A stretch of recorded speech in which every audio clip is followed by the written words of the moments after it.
Hello and welcome to the Blessing at the Bar series in collaboration with lawcareers.net. In this video, I'm going to be talking about my experience of the BPTC course, my thoughts on it and my expectations versus reality. And I'm also going to be covering my advice for people who are in the fence about completing the course and want to know from somebody who's just finished it whether I would recommend it to you.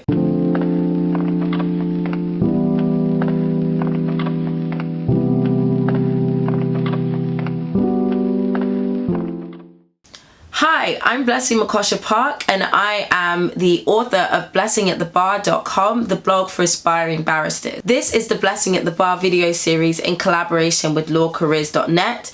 Please don't forget to subscribe to the lawcareers.net channel by clicking that red button below. And check out blessingatthebar.com and my social media if you are an aspiring barrister and you want to stay up to date with all of my content. And don't forget to join my mailing list because I send my mailing list subscribers all sorts of exclusive information and tips, and they get a first look at everything I do. So the BPTC, the mandatory course that I had to do to become a barrister, you guys saw from some of my earlier videos where I did vlogs of what it's like to be a student barrister and what I did all week, that the course was intense. And I think that's the main takeaway that I have about this course, is that it was so draining. It really was a full body experience. And it's not just the work, because I actually think that the BPTC work wasn't conceptually or intellectually that challenging. It was more the knowledge that you have to do things in a certain way, otherwise what you're producing won't fulfill the purpose. And I think that was the biggest difference I experienced between the BPTC and undergraduate, for example, because I feel like you have a bit more leeway when you're doing something like history and politics. Even any kind of essay for any sort of subject, you've got leeway, you've got that sort of creative flair, you've got that ability to make it into something unique and individual for yourself. And I felt like with the BPTC, I didn't always get to do that because I have to draft things in a particular way. I have to do things in a particular way. And that particularly fits with my skills subjects. So on the BPTC, you are required to do certain skills subjects. So those are things like opinion writing, drafting, conference, and then that also fits into your advocacy. So cross-examination and examination in chief.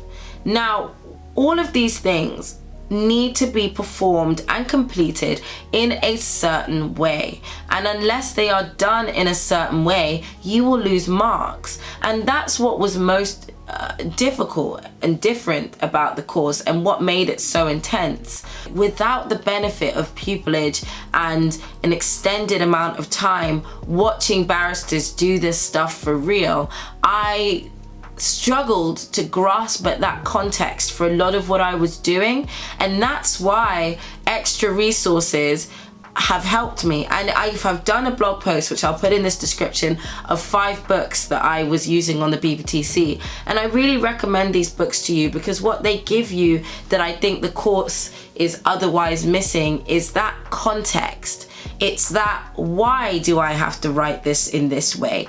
Why does this part need to be here? I would say the skills subjects were very intense. They were definitely a test for me, and they required me to constantly sort of figure out how to get my head around the set way of doing things.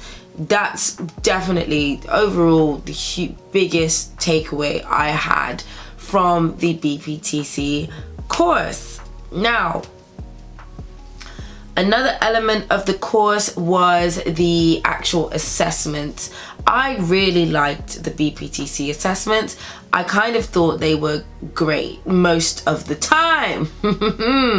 Not every center does all their tests the same. I'll explain the BPTC marking just so you understand. You've got competent, very competent, and outstanding. Anything less than competent is you fail. And as one of my professors said, it's not about doing everything perfectly, it's about doing most of it well enough. So I would say when it comes to this course, because the assessments are constant, they're not just one bunch of assessments at the end of the year. I had my first exam at the beginning of January. I started the course late September, so basically October. So 2 months, October, November, December, 3 months after the course started, I had an exam, and then I regularly had exams. I took down the list actually of all of my assessments, but I had an A4 sheet of all the different assessments, and I just ticked it off, and I was doing that since January all the way up until the end of May. The reason why I said I prefer and I enjoy BPTC assessments is precisely because of that spacing out, and because I am able to do different kinds of assessments. So for example, the skills-based assessments I enjoyed because I got to actually do something, like in advocacy, and civil advocacy was my favorite and my best mark. And I enjoyed the fact that they were spaced out. Didn't always enjoy it when they would give us sort of not that much space. There was some that we didn't have a lot of space between, but it literally varies from center to center. So ultimately you're gonna have to do the same stuff. Ultimately it's gonna be boring no matter where you do it. But if you look at how the centers run their assessment, then you will be able to plan how you want to be assessed, if possible. Expectations versus reality. I think the BPTC, because I had been so well informed about it beforehand, wasn't as surprising.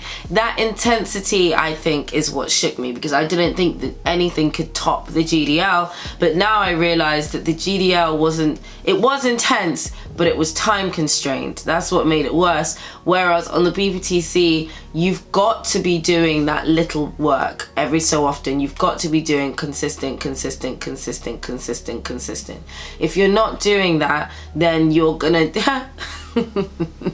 when you get to the end, you will be done out here. You will be done out here if you have not been prepping every week, doing your little bit of prep, little bit of prep, little bit of prep, little bit of prep. You will be done if you didn't do that. When it comes to assessment time, because listen, there's no cramming on the BPTC. There is rapidly going over your notes, but cramming not so much. Like, I found myself, for the big centrally assessed BSB exams, I found myself really grateful for all the work that I'd done throughout the year. I thought that work was pretty much essential to why I had been able to perform the way I had performed in those assessments. I just don't think I would have otherwise.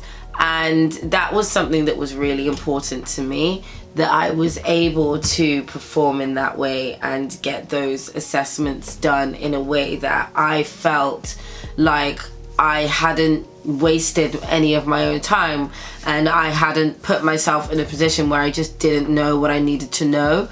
I think that's the benefit. That's what you get from that little and often. And I will cover, for those of you who are kind of worried about how am I gonna consistently find that energy to do my work, those are the things that I'm gonna cover in this series going forward. So if you have any specific things you want me to touch upon BPTC study wise, then please let me know and I'll address that. And finally, my tips for people who are on the fence over whether they want to do the course or not. My biggest advice for you is do not, and listen to me carefully, do not do this course if you are in any way unsure about whether or not you want to be a barrister. You could take this course and not know and throw away a lot of money, but ultimately I would say don't do this until you're ready.